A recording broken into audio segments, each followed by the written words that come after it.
কিসের এত মায়া রে মন, কিসের এত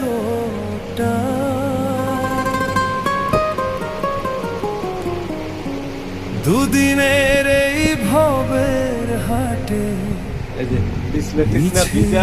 পুরা রুম দিয়ে পানি পড়ে।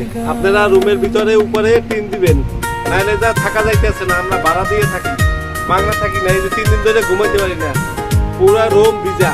দেখছেন আপনি? এই যে উপর দিয়ে পানি পড়ে, ওই যে উপরের দিকে তাকান, উপর দিকে খেয়াল করেন। হবে খেলা, এই যে উপর দিয়ে টিন দিয়ে দেন এই রুমে, না হয় থাকা যাবে না, ভাড়া দিতে পারবো না। যে বয়ে বেলা, কিসের এত মায়া রে মন, এই যে কিসের পুরা পানিতে তলাই গেছে গা। কি থাকা যায় মানুষ?